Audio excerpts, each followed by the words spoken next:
बिस्मिल्लाहिर्रहमानिर्रहीम। माह मुबारक रमज़ान का चौथा दिन और आज के दिन की दुआ लेकर आपकी खिदमत में हाजिर हैं। इंसान की ज़िंदगी में अल्लाह की बेशुमार नेमतें हैं। इतनी नेमतें हैं कि अगर इंसान इनको गिनना चाहे तो कभी गिन नहीं सकता।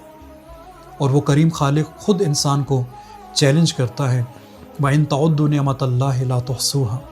अगर तुम खुदा की नेमतों को शुमार करना चाहो तो कभी शुमार नहीं कर सकते। और इनमें से एक अहम तरीन नेमत ख़ुद इंसान की सेहत, सलामती और इस जिस्म के अंदर मौजूद ताकत की सूरत में है।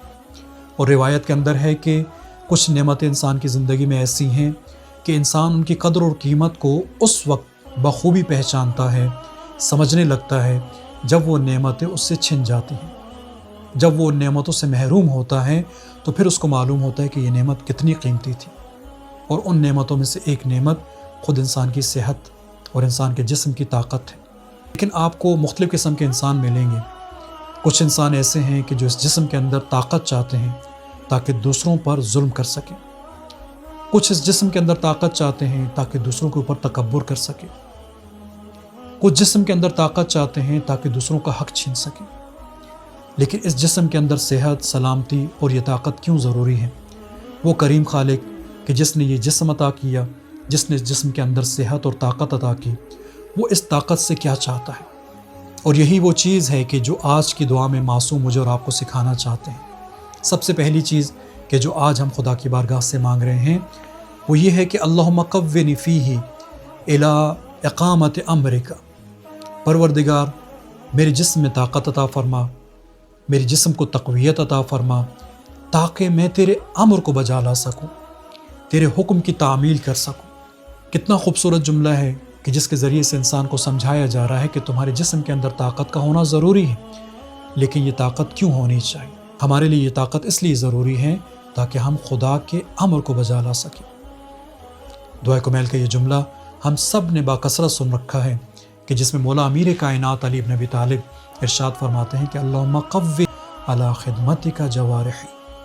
परवरदिगार, मेरे इस ज़ाहिरी जिस्म को, मेरे इन आज़ा व जवारिह को तक़वियत अता फ़रमा ताकि मैं तेरी खिदमत कर सकूँ। और मौला मेरे कायनात का ही एक खूबसूरत जुमला है।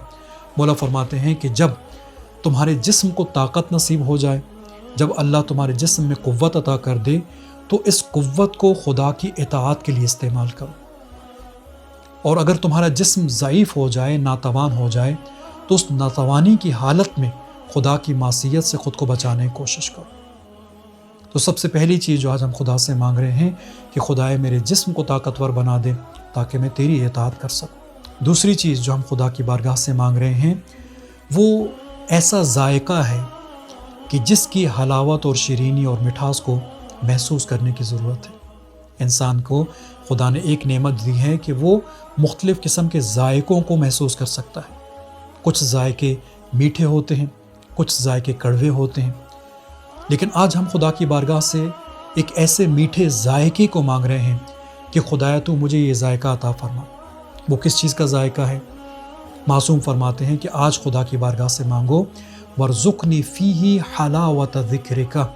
खुदाया मुझे आज रिज़्क़ की सूरत में अपने ज़िक्र की मिठास अता कर दे। आज मैं तेरे ज़िक्र की मिठास को महसूस कर सकूँ। कुरान करीम में अल्लाह इरशाद फरमाता है कि या अय्युहल्लज़ीना आमनु ज़्कुरुल्लाह ज़िक्रन कसीरा वसब्बिहूहु बुक्रतन वासीला। कि ऐ साहिबान ईमान, खुदा का कसरत से ज़िक्र करो और शब व रोज़ उसकी तस्बीह बयान करो। इतना अहमियत वाला हुक्म है कि ख़ुद रसूल खुदा की एक रिवायत मिलती है, फरमाते हैं कि इंसान को फ़ुर्सतें मिलती हैं, मौके मिलते हैं कि जिनमें वो ज़िक्र खुदा बजा लाए, लेकिन वो अपनी फ़ुर्सतों को ज़ाया कर देता है, उन लम्हात को ज़ाया कर देता है और ज़िक्र खुदा बजा नहीं लाता। फरमाते हैं कल क़यामत के दिन इंसान इन तमाम तर फ़ुर्सतों पर और तमाम तर लम्हात पर हसरत का इजहार करेगा कि जिनको वो दुनिया में ज़ाया कर देता है, कि काश मैं इन लम्हात को ज़ाया ना करता और इनमें ज़िक्र खुदा कर पाता। और उसके बाद तीसरी चीज़ जो हम खुदा से मांग रहे हैं वो औज़अनी लिअदाए शुक्रिका बिकरमिक। कि खुदाया अपने करम के तोफ़ैल मुझे आज अपना शुक्र बजा लाने की तौफ़ीक अता फ़रमा दे। ये उसी किस्म की दुआ है जो जनाब सुलेमान ने अल्लाह के हुज़ूर की और जिसका ज़िक्र कुरान मजीद में मिलता है। जनाब सुलेमान ने फरमाया کہ رب اوزعنی ان اشکر نعمتک التی انعمت علی وعلی والدی، کہ خدایا تو مجھے توفیق عطا فرما کہ میں تیری اس نعمت پر شکر بجا لا سکوں کہ جو تو نے مجھ پر اور میرے والدین پر کی۔ اور پھر آخری جملہ جو ہم خدا کی بارگاہ میں عرض کرتے ہیں کہ خدایا میری محافظت فرما، میری حفاظت فرما، اپنی نگہداری میں رکھ کے اور اپنی پردہ پوشی میں رکھ کے، اے دیکھنے والوں میں سب سے زیادہ دیکھنے والے،